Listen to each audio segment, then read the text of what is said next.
Welcome to my channel Alien Signal, the weakest creature in the yard.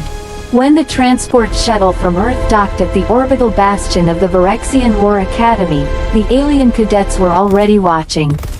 They had seen humans before, of course. The galaxy had known about Earth for decades now, a high-gravity, storm-ravaged, predator-rich sphere classified as a Category 9 Deathworld. Dangerous to live on, even more dangerous to evolve from. But knowing about humans and respecting them were two very different things. Lyra Vale stepped off the shuttle alone. She was smaller than most of the cadets. The Varexians towered at nearly 8 feet, armored in natural chitin plates. The Kothari were sinewy and four-armed. Even the smaller Naru had serrated mandibles and eyes like polished obsidian. Lyra had 2 arms, 2 legs, no natural armor, no visible weapons, and gravity on the station was set to standard galactic norm, 30% lower than Earth's. To her, it felt like walking on a cloud. Whispers rippled across the docking platform. Fragile, soft skin, Deathworld myth. She ignored them, because she had not come here to prove humanity's reputation. She had come because Earth needed allies, and the Varexian Empire offered protection treaties only to those who survived their academy. And survival, Lyra knew, was something humans did better than anyone. The training grounds were merciless. Combat drills began at dawn cycle. Endurance tests pushed cadets across vacuum-exposed gantries. Live fire simulations used real plasma charges. Low yield, but lethal if mishandled. Within hours, the alien cadets had decided Lyra would be the entertainment. They increased the treadmill gravity during her run. They, accidentally, knocked her from balance beams suspended over shock fields. They sabotaged her nutrient rations. Lyra endured it all with tight silence. Because she understood something they did not. On Earth, weakness got you killed. But patience kept you alive long enough to choose your moment. The only one who did not join in the harassment was a Naru cadet named Talon. Talon was smaller than the others, his carapace dull rather than polished. He struggled during strength trials, often collapsing before the end. The others mocked him too. Perhaps that was why he approached Lyra on the 4th rotation. "You should request reassignment," Talon said quietly as they cleaned plasma rifles. "They will not stop." "They don't have to stop," Lyra replied. "They just have to underestimate me." Talon's mandibles twitched, the Naru equivalent of amusement. From then on, they trained together. Talon was precise, calculating. He taught her alien tactics, how Varexians favored overwhelming frontal assault, how Kothari exploited flanking angles. In return, Lyra taught him unpredictability, feints, improvised weapons, environmental awareness. Slowly, she began outperforming expectations. Not through brute strength, but through adaptation, and that made the others angrier. The accident. Commander Drave of the Varexians oversaw the academy. Massive even by his species standards, Drave bore ceremonial scars from a dozen campaigns. He watched Lyra often from the observation platform, his golden eyes unreadable. He did nothing to stop the harassment. Perhaps he wanted to see if the Deathworld myth was true. Perhaps he simply didn't care. The incident happened during a live urban combat simulation. Cadets were divided into squads and deployed into a holographically projected cityscape.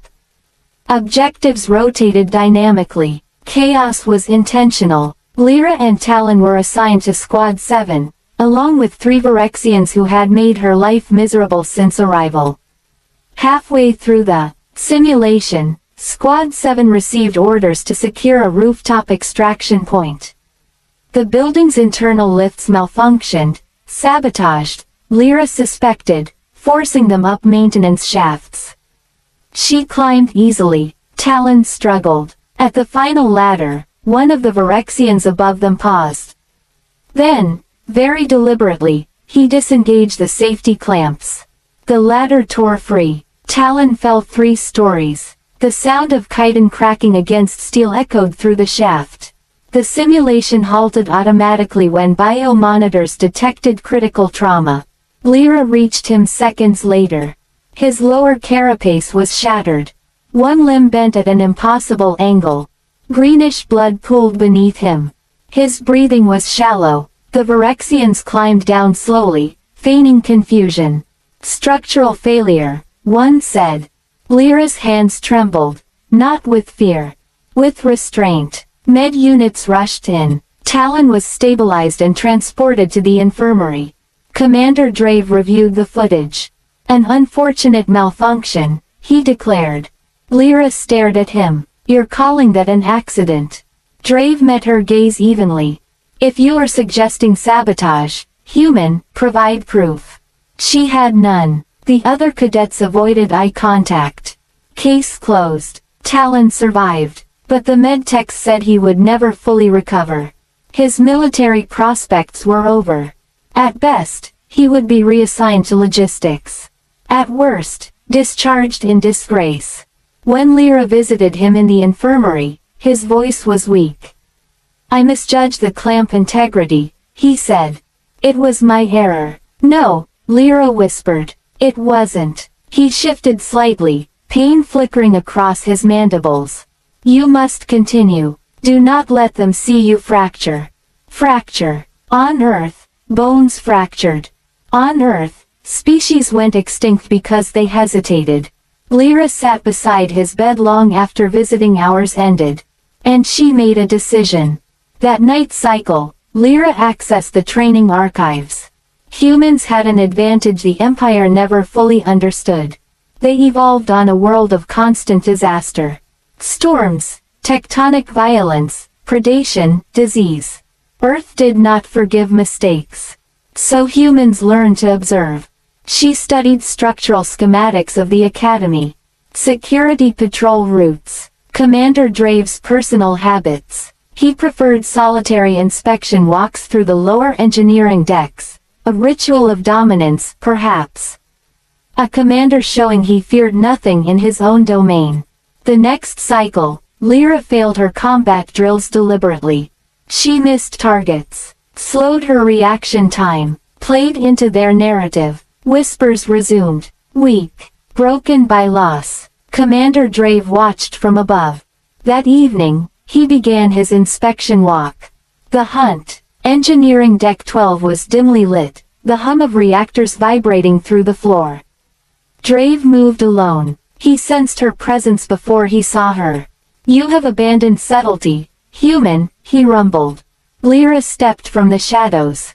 No, she said calmly. I've embraced it. He lunged first, faster than she expected. His armored fist slammed into her shoulder, sending her skidding across the deck. Pain flared. He was stronger, larger, protected, but gravity was still at galactic norm. To him, it was comfortable.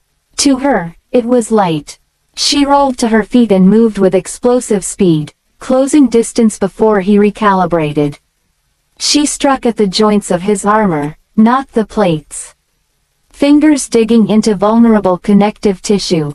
Drave roared, backhanding her into a console.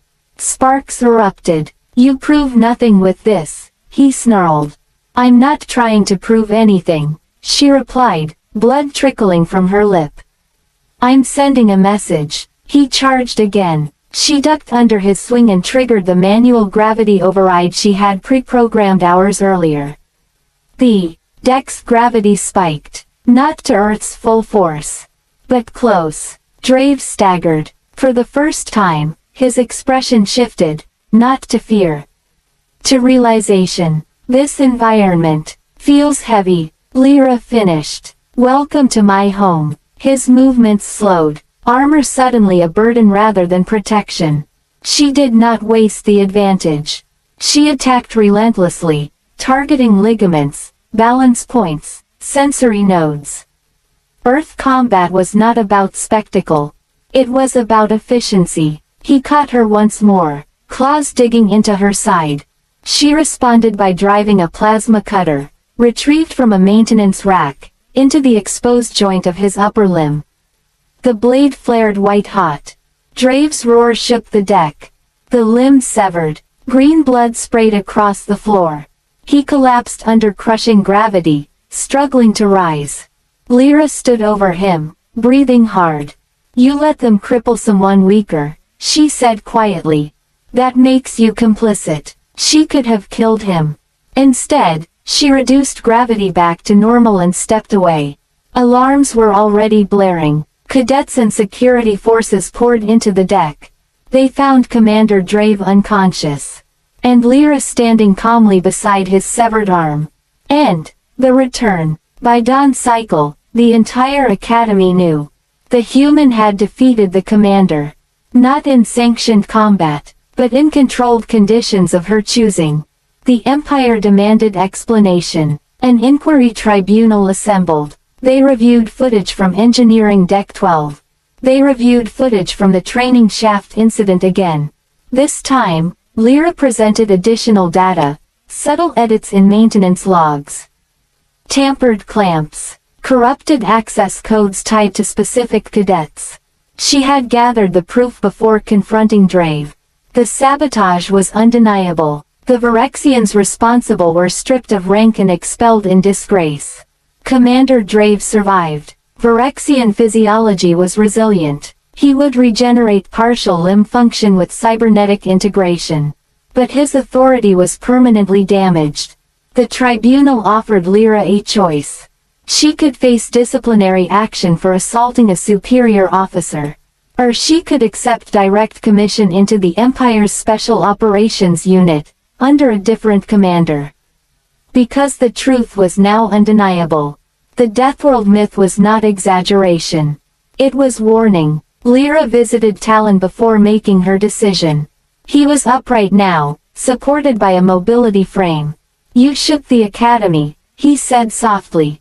"They hurt you," she replied. He regarded her for a long moment. "You did not kill him."